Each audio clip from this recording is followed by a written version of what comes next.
On this day in history, we remember the remarkable individuals who shaped our world.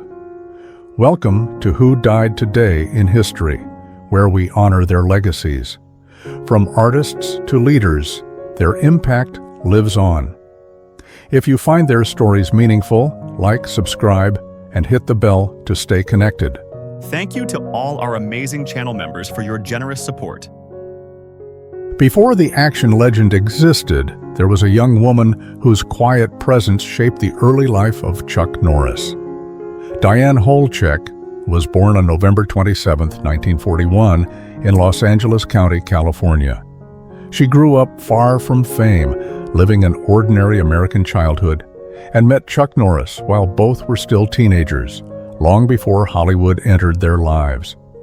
Her rise to public recognition came not through films or television, but through her connection to one of martial arts cinema's biggest stars. Dianne married Chuck Norris in 1958, standing beside him during his years in the U.S. Air Force and his early struggle to build a martial arts career. As Norris opened karate schools and trained future celebrities, Dianne supported the foundation that allowed his later success. Though she never sought the spotlight, her role in those formative years was undeniable. Away from fame, Dianne preferred privacy and normalcy. One lesser-known detail is that she intentionally avoided Hollywood attention, choosing instead to focus on raising their two sons, Mike and Eric. Even as her husband's fame exploded in the 1970s, she remained grounded, valuing family life over celebrity culture. On December 22, 2025, the date we mark today, Dianne Holechek passed away at the age of 84. She died in California after a period of illness, with her passing kept largely private out of respect for her family. The news prompted quiet reflection rather than headlines. Those close to the Norris family remembered her as kind, dignified, and deeply devoted to her children. While the public reaction was subdued, her loss resonated strongly with those who understood her role behind the scenes. Today, Dianne Holechek is remembered not as a star, but as an important figure in the early personal history of a global icon. Her life represents the countless unseen partners who stand beside ambition, sacrifice comfort, and help shape legacies without ever asking for recognition. History often remembers the fighter in the spotlight, but today we remember the woman who helped build the man before the legend began. He stripped language down to silence, turned despair into poetry, and changed modern art forever with words that refused comfort. Samuel Beckett was born on April 13, 1906, in Foxrock, a quiet suburb of Dublin, Ireland. Exceptionally gifted, he excelled academically from a young age and showed an early fascination with languages, literature, and the limits of expression itself. His rise to fame was slow, difficult, and deeply unconventional. After moving to Paris, Beckett became closely associated with James Joyce, though he deliberately chose a different path. His breakthrough came with the play Waiting for Godot in 1953, a work that baffled audiences and critics before redefining modern theater. He followed it with Endgame, Krapp's Last Tape, and a series of minimalist novels that challenged traditional storytelling. In 1969, his influence was formally recognized when he received the Nobel Prize in Literature for works that found meaning in human poverty and existential struggle. Despite his bleak artistic vision, Beckett's personal life was marked by quiet loyalty and discipline. A lesser-known fact is that during World War II, he joined the French resistance, risking his life to pass information and hide from occupying forces. He rarely spoke about it later, believing actions mattered more than words. On December 22, 1989, the date we remember today, Samuel Beckett died at the age of 83 in Paris, France. He passed away from respiratory failure following a long period of declining health, just months after the death of his wife, Suzanne, to whom he had been devoted for decades. The literary world reacted with solemn reverence. Writers, actors, and scholars across continents acknowledged the loss of a man who had permanently altered how humanity could be portrayed on stage and page. Tributes emphasized not his fame, but his integrity and uncompromising vision. Today, Beckett's legacy remains powerful and unsettling. His works are studied, performed, and debated worldwide, influencing theater, philosophy, and modern art. He taught generations that silence can speak, that repetition can reveal truth, and that even in emptiness there is meaning. Samuel Beckett showed us that when words fail, honesty remains, and sometimes waiting itself becomes the story. He turned punk into a voice for justice, anger, and hope, proving that loud guitars could carry conscience and change history. Joe Strummer was born on August 21, 1952, in Ankara, Turkey, the son of a British diplomat. Growing up between countries, he learned early what it meant to feel displaced, an experience that would shape his worldview and his music. His rise to fame came through raw honesty and relentless energy. In the mid-1970s, he formed The Clash, a band that refused to be just another punk act. With explosive albums like The Clash and London Calling, they fused punk with reggae, ska, and political protest.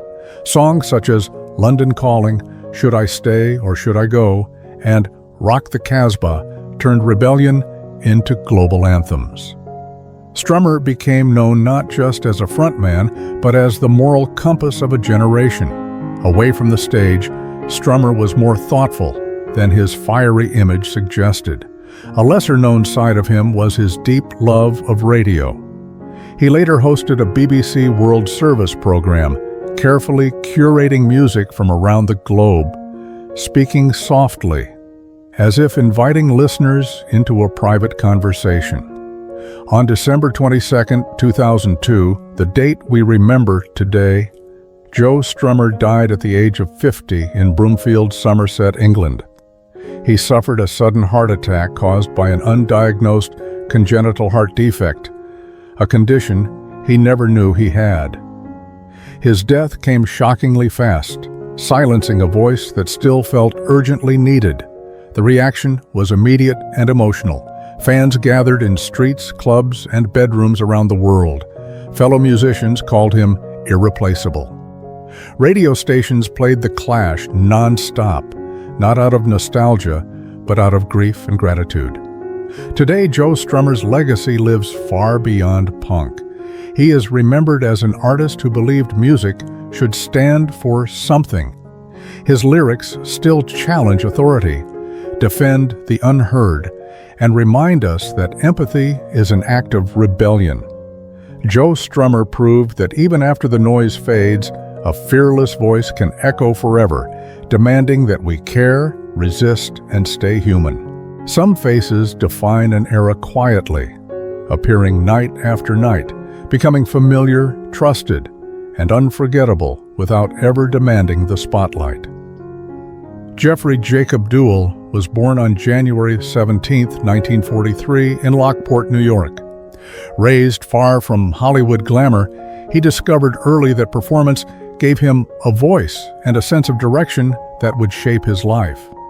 His rise to prominence came in the early 1970s, during a powerful shift in American television. Deuel found lasting recognition as Dave Campbell on The Young and the Restless, a role he played from 1973 to 1977. At a time when daytime television was becoming deeply emotional and character-driven, his portrayal resonated with viewers who followed the show daily. Beyond soap operas, he built a solid career across film and television, appearing in a wide range of dramas and series that showcased his calm intensity and natural screen presence. Away from the cameras, Deuel lived a far more private life than many of his peers.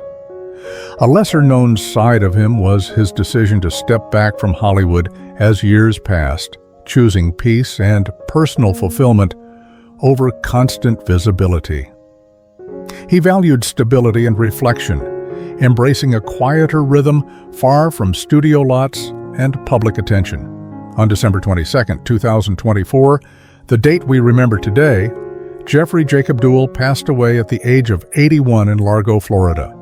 His death marked the end of a life that had spanned decades of television history, closing a chapter shaped by dedication rather than spectacle. News of his passing brought a gentle wave of remembrance. Fans revisited classic episodes, sharing scenes and lines that once filled living rooms every afternoon. Those who worked with him remembered a professional actor who showed up prepared, respectful, and committed to his craft. Today, Jeffrey Jacob Deuel is remembered as a defining presence of classic American daytime television. His work lives on through reruns, archives, and memories passed between generations of viewers who grew up with his performances as part of their daily lives. Some legacies shout, others remain softly spoken. Jeffrey Jacob Deuel endures in familiar faces, steady storytelling, and moments that time never quite erases. She made millions laugh with warmth and sparkle, then vanished far too soon, leaving behind a question that still echoes today. Michelle Doris Thomas was born on September 23, 1968, in Brookline, Massachusetts. Raised around music and entertainment, she was the daughter of a prominent music executive and learned confidence early. Her rise to fame came swiftly in the early 1990s as television audiences embraced her natural charm. She first appeared on The Cosby Show as Justine Phillips, showing a sharp wit that stood out instantly. She later joined The Young and the Restless, proving her range in daytime drama. But it was her role as Myra Monkhouse on Family Matters that made her unforgettable, turning a supporting character into a fan favorite through humor, heart, and perfect comedic timing. Behind the laughter, Michelle Thomas carried a quieter strength. A lesser-known detail was her deep love for music and fashion, passions she often explored privately. Friends described her as grounded, spiritual, and far more introspective than her bubbly screen persona suggested. On December 22, 1998, the date we remember today, Michelle Thomas died at just 30 years old in New York City. She passed away from stomach cancer after a courageous battle kept largely out of the public eye. Her death shocked fans who had no idea how seriously ill she had been. The reaction was immediate and deeply emotional. Co-stars, especially from Family Matters, shared heartfelt tributes, expressing disbelief and grief. Viewers flooded message boards and fan pages, mourning someone who felt like part of their family. Hollywood paused, stunned by how quickly a bright light had gone dark. Today, Michelle Thomas is remembered not only for the joy she brought to sitcom television, but for the promise she carried. Her performances still play in reruns, reminding audiences of an era defined by warmth and connection. She remains a symbol of talent interrupted, but never forgotten. Some lives are brief, yet their impact is timeless. Michelle Thomas still lives on, in laughter remembered and light that never truly fades. He played innocence like no one else, turning silence into laughter and childlike wonder into one of cinema's most fragile, unforgettable faces. Harry Fillmore Langdon was born on June 15, 1884, in Ottumwa, Iowa. Orphaned young, he joined traveling medicine shows as a child, learning timing and expression before he could truly call it acting. His rise to fame came during the golden age of silent film comedy. In the mid-1920s, Langdon became one of the era's biggest stars, standing alongside Charlie Chaplin, Buster Keaton, and Harold Lloyd. His screen persona was different, wide-eyed, vulnerable. Films like Tramp, Tramp, Tramp, The Strong Man in Long Pants showcased a character who seemed lost in a confusing world, inviting audiences to laugh, then unexpectedly feel. At his peak, he was among the highest-paid entertainers in Hollywood, with creative control few comedians ever achieved. Away from the camera, Langdon's life was far less simple. A lesser-known side of him was his struggle to adapt as Hollywood changed. He was deeply sensitive and often anxious about his work, especially when sound films arrived.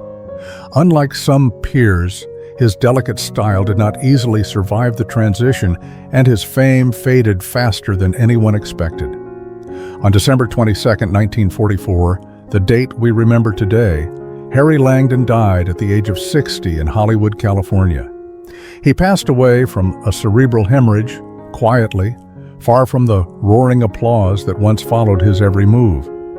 The reaction was subdued but heartfelt. Hollywood had already moved on, yet those who remembered the silent era felt the loss deeply. Fellow comedians and film historians later spoke of Langdon as a misunderstood genius, someone whose brilliance was ahead of its time and too gentle for a rapidly changing industry. Today, Harry Langdon is remembered as a unique voice in early cinema. Film scholars continue to re-examine his work, praising his subtlety, timing, and emotional depth. His films endure as reminders that comedy does not always shout. Sometimes it whispers, pauses, and looks at the world with quiet confusion. Harry Langdon taught us that innocence can be powerful, laughter can be soft, and even the quietest stars leave echoes that never fully disappear.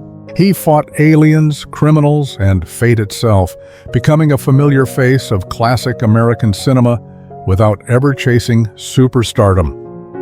Kenneth Tobey was born on March 23, 1917 in Oakland, California. Growing up during Hollywood's early expansion, he was drawn to acting young and trained seriously for the stage before cameras ever found him. His rise to fame came steadily rather than suddenly. Tobey became widely known in the 1950s as one of science fiction's most recognizable leading men.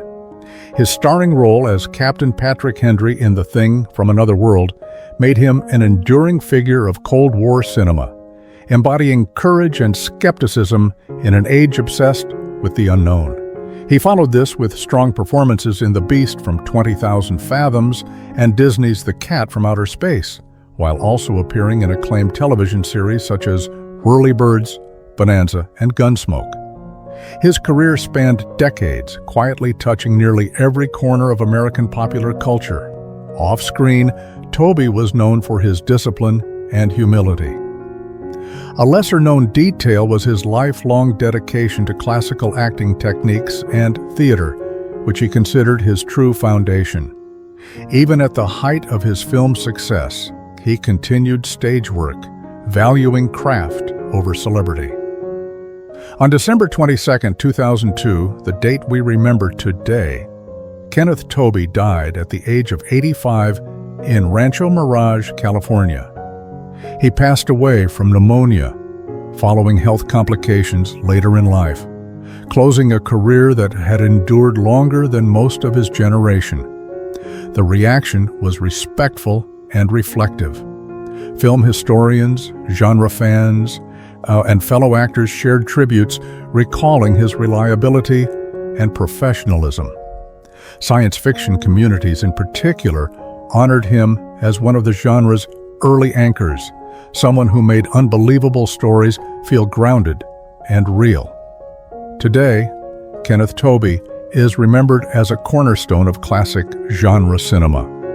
His performances continue to appear on late-night television, streaming platforms, and film retrospectives, reminding audiences of an era when storytelling relied on presence rather than spectacle.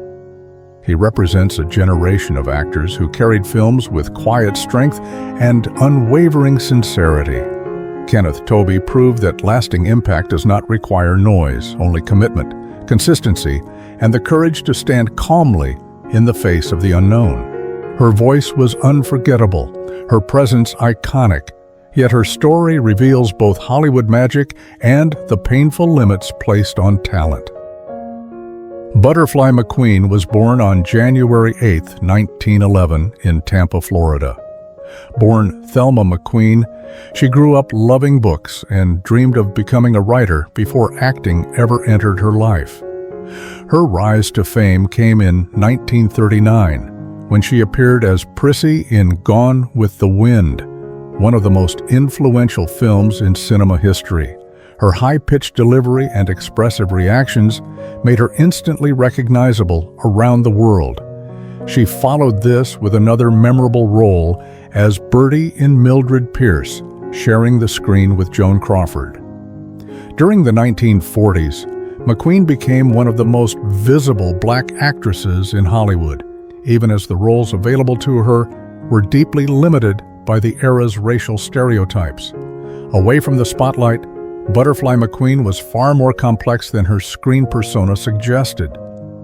A lesser-known detail is that she openly criticized the roles she was offered, refusing parts she felt were degrading. Highly intelligent and outspoken, she later stepped away from Hollywood entirely, choosing independence over compromise. She also became an early advocate for civil rights and proudly supported Malcolm X, a stance that was rare and risky at the time. On December 22, 1995, the date we remember today, Butterfly McQueen died at the age of 84 in Augusta, Georgia. She passed away due to complications from a stroke after years spent living quietly, far removed from the industry that once defined her. News of her death prompted reflection rather than celebration. Film historians revisited her performances with fresh perspective, acknowledging both her talent and the barriers she endured. Many expressed regret that Hollywood never gave her the range of roles she deserved. Today, Butterfly McQueen is remembered as both a cultural icon and a symbol of unrealized potential. Her performances continue to spark conversation about representation, dignity, and opportunity in film. She is studied not only for what she did on screen, but for the courage she showed by walking away when the price was too high. Butterfly McQueen's legacy reminds us that true strength is not always loud, and sometimes the bravest role is the one you refuse to play. He lived many lives before the cameras found him, bringing hard-earned realism to Hollywood roles shaped by experience, struggle, and survival. Robert Keith was born on February 10, 1898, in Fowler, Indiana. Long before acting, he lived a turbulent early life, working odd jobs and facing hardships that would later give his performances unusual depth and authenticity. His rise to prominence came later than most, but it was decisive. After serving time in prison in his youth, Keith rebuilt his life through theater, earning respect on Broadway before transitioning to film. In the late 1940s and 1950s, he became a familiar character actor, appearing in classics like The Treasure of the Sierra Madre, The Wild One, and Young Man with a Horn. He excelled at playing authority figures, troubled fathers, and morally complex men, bringing quiet intensity rather than theatrical flair. Television audiences also knew him from appearances on shows like Perry Mason and The Lone Ranger. Away from the screen, Robert Keith carried a deeply personal story. A lesser-known detail is that he was the father of actor Brian Keith, though the two were estranged for many years. His difficult past, including incarceration, made reconciliation slow and painful. Yet in later years, they found understanding, a quiet resolution that mattered more to him than fame. On January 22, 1966, the date we remember today, Robert Keith died at the age of 67 in Los Angeles, California. He passed away from emphysema, a condition worsened by years of heavy smoking, bringing an end to a life marked by both hardship and redemption. The reaction to his death was subdued but respectful. Colleagues remembered him as disciplined, serious, and deeply committed to his craft. Those who knew his personal history spoke of a man who had lived what many actors only pretended to understand. Today, Robert Keith is remembered as one of Hollywood's most authentic character actors. His performances continue to resonate because they feel lived in, honest, and unpolished in the best way. He represents a generation of actors whose work was shaped by real consequences, not illusion. Robert Keith proved that even a broken beginning can lead to a meaningful legacy, and that truth, once earned, never leaves the screen.